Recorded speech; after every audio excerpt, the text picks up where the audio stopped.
Okay, so next point is theory of imitation जो प्लेटो ने दी है वो कहाँ से निकल के आई है, उसका ओरिजिन कहाँ से हुआ है। तो ओरिजिन इसका हुआ है थियोरी ऑफ नॉलेज से, जो कि जिसको कि इंग्लिश लिटरेचर में हम एपिस्टेमोलॉजी कहते हैं। तो sorry, theory of imitation has come out from theory of knowledge, that is epistemology. Next इसमें पॉइंट इम्पॉर्टेंट जो है, रिपब्लिक जो बुक प्लेटो ने लिखी है उसकी बुक नंबर 10 के अंदर पेंटर और मेकर ऑफ बेड्स के बारे में इसने डिस्क्राइब किया है। सॉरी, वहाँ प्लेटो क्या कहते हैं कि जो पोएट है या पेंटर है, ये क्या करते हैं, ये रियलिटी को इमिटेट करते हैं उसको बिना समझे हुए, ये उसका कोई भी यूज़ नहीं कर सकते, बस उसको इमिटेट करना ही इनको आता है।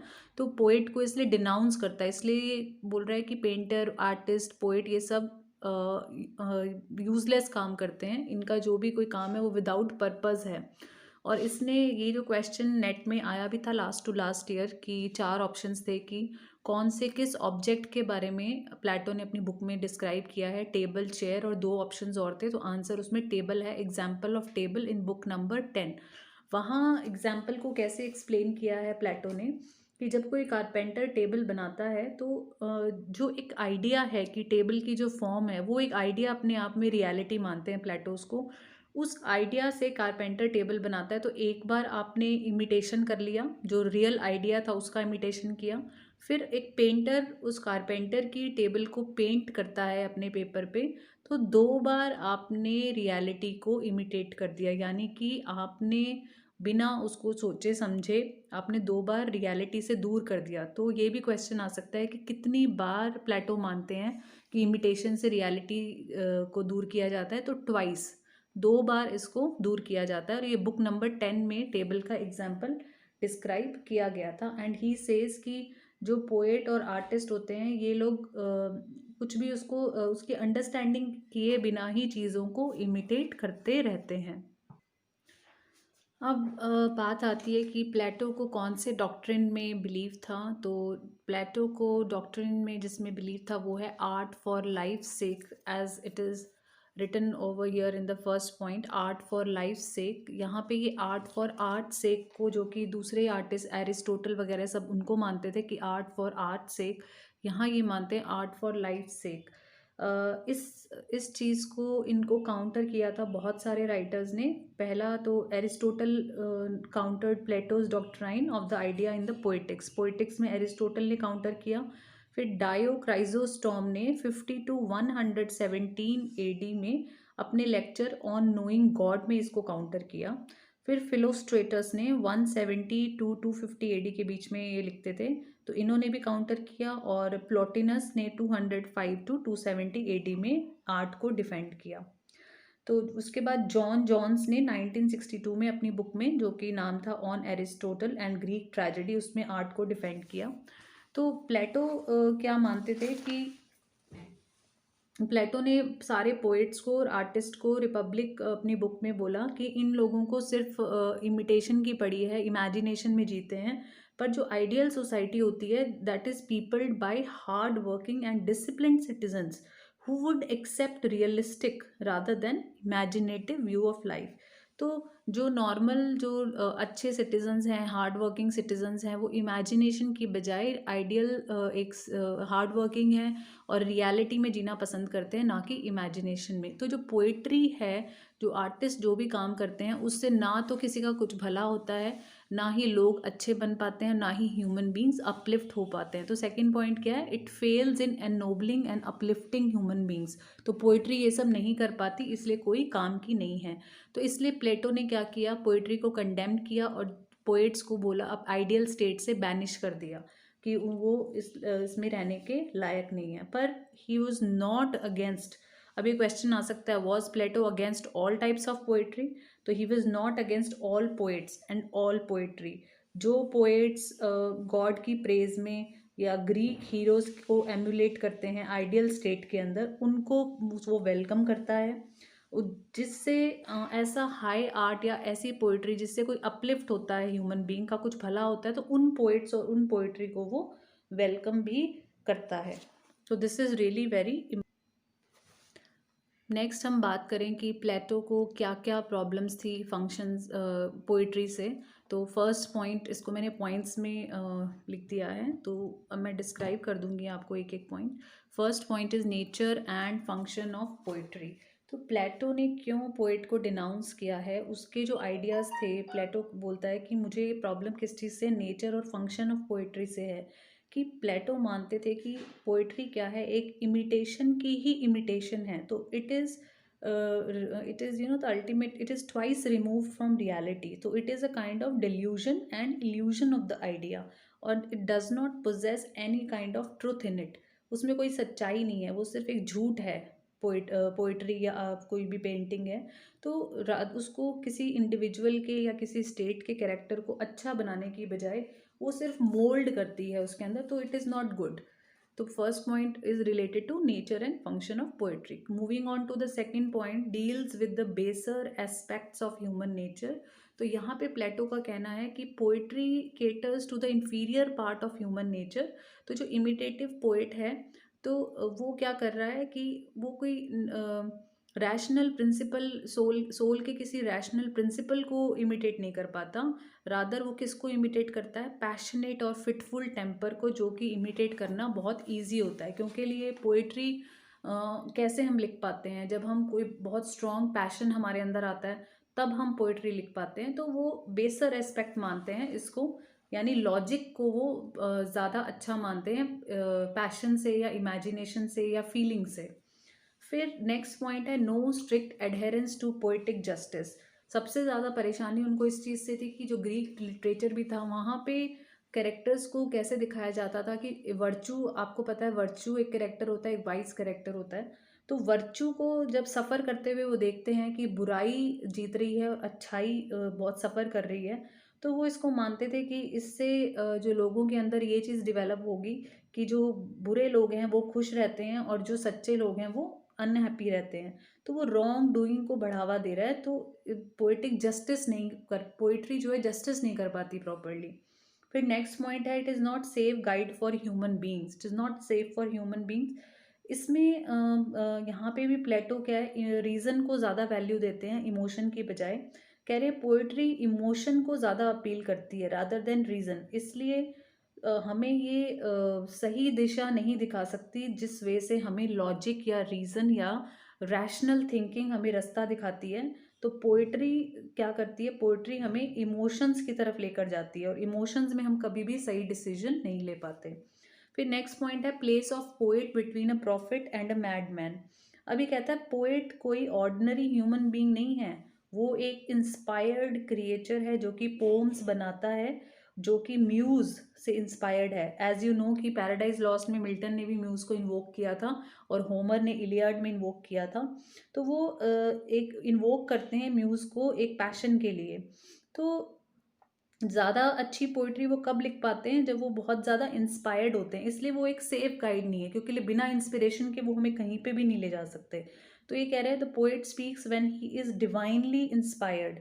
तो कह रहा है this makes him not an ordinary human being but his position is between a prophet and a madman. Fifth point है place of poet between a prophet and a madman. Plato यहाँ पे कहते हैं कि जो पोएट होता है वो तभी कुछ अच्छा लिख पाता है जब उसको कोई डिवाइन इंस्पिरेशन मिलती है। When the poet is inspired then only he can write a good piece of poetry. As you already know कि होमर ने भी इलियड में म्यूज़ को इन्वोक किया है, और पैराडाइज लॉस्ट में मिल्टन ने भी पहले म्यूज़ को इन्वोक किया है कि वो उसको इंस्पिरेशन दे जिससे कि वो बहुत अच्छा मटेरियल लिख पाए।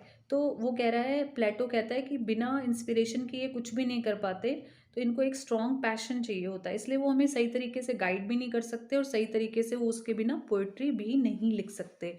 तो कह रहे इसकी वजह से प्लेटो मानते हैं कि पोइट जो एक ऑर्डिनरी ह्यूमन बीइंग नहीं है, बल्कि उसकी पोजीशन क्या है, एक प्रॉफिट और एक मैडमैन के बीच की पोजीशन है। फीड्रस के अंदर प्लेटो ने रेफर भी किया है कि the madness of those who are possessed by the muses, यानी म्यूज उनको टेक ओवर कर लेते हैं, उनके ऊपर कुछ something come over them. Okay, तो अपनी बुक आयन के अंदर भी इस चीज़ को उन्होंने बहुत ज़्यादा डिस्क्राइब किया है। नेक्स्ट है हार्म्स ह्यूमन बींग्स। अब पोइट्री कैसे हार्म करती है ह्यूमन बींग को, और नेक्स्ट पॉइंट है हार्म्स ह्यूमन बींग्स। तो पोइट्री ह्यूमन बींग्स को कैसे हार्म करेगी प्लेटो के अकॉर्डिंग? कहते हैं क्योंकि लिए ये सच्चाई से, ट्रुथ से बहुत दूर होती है और इम्प्रॉपर नॉलेज और लैक ऑफ अंडरस्टैंडिंग से ही निकलती है। मान लो आप कोई पोइट कोई किसी चीज़ को इमिटेट कर रहा है, तो उसको ये नहीं पता कि इस चीज़ को कैसे यूज़ करते हैं, इसको बनाते कैसे हैं एक्चुअल में। वो तो सिर्फ इमिटेशन करना जानता है। तो इसको वो प्लेटो मानते थे inferior part of the soul. तो it harms by nourishing the passions. और पैशंस को प्लेटो कहते थे कि इनको तो कंट्रोल किया जाना चाहिए, डिसिप्लिन किया जाना चाहिए। पर जो पोएट्स हैं वो बहुत ज़्यादा पैशन में और बहुत ज़्यादा इमोशंस में बह के ही पोएट्री लिख पाते हैं, इसलिए that is harmful for human beings. So next is we have talked about poetry and now we are going to talk about drama कि ड्रामा के बारे में प्लेटो के क्या व्यूज़ थे।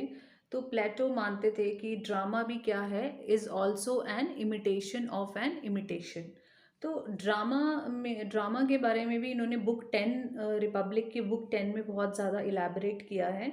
तो जो पोइट्री में इनके व्यूज़ थे वो भी it is also much applicable to drama, क्योंकि लिए ड्रामा भी इमिटेशन का ही इमिटेशन है और वो इमोशनल है अपील में ड्रामा और प्रोडक्ट ऑफ इंस्पिरेशन है।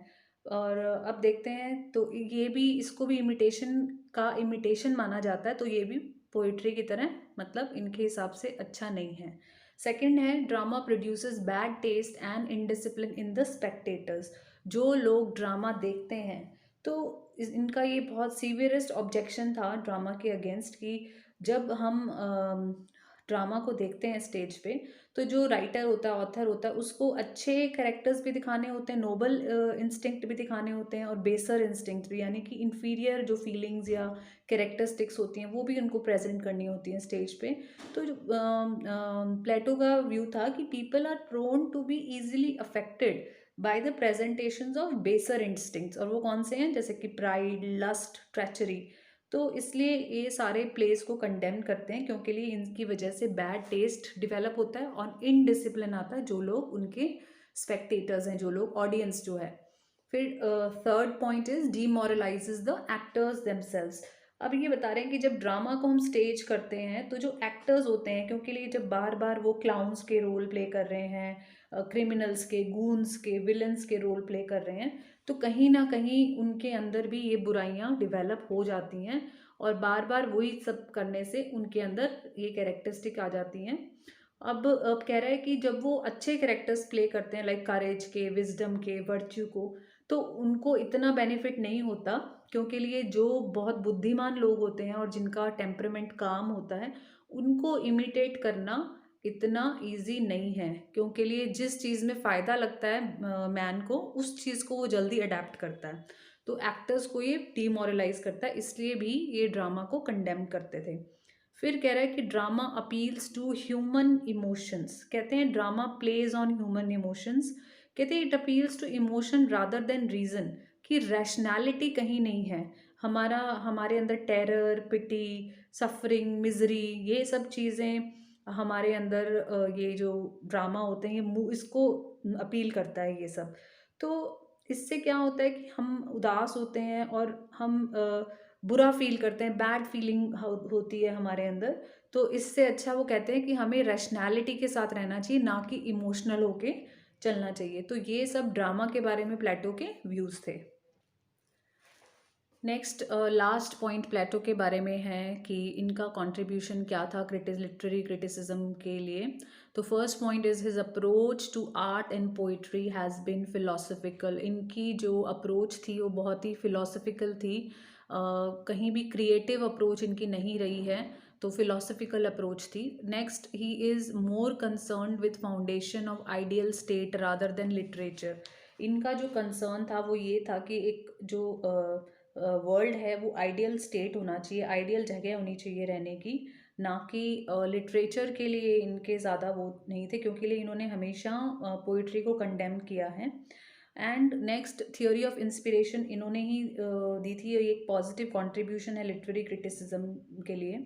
ही has actually rightly assigned the poet place between a prophet and a madman, जो हमने पहले किया था कि पोइट को इन्होंने क्या जगह दी है कि पोइट कैसा पर्सन है, he is somewhere between a prophet and a madman.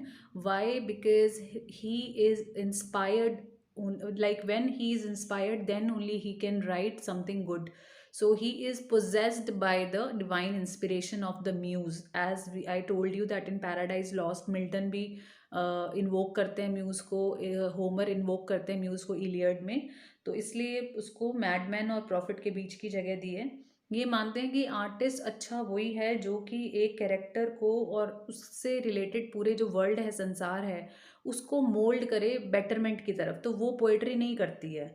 ठीक है, फिर नेक्स्ट है, he divided poetry into dithyrambic और the purely lyrical and the purely mimetic like drama. तो दो पार्ट्स में, और तीसरा था मिक्स्ड काइंड जिसको कि एपिक बोला गया है।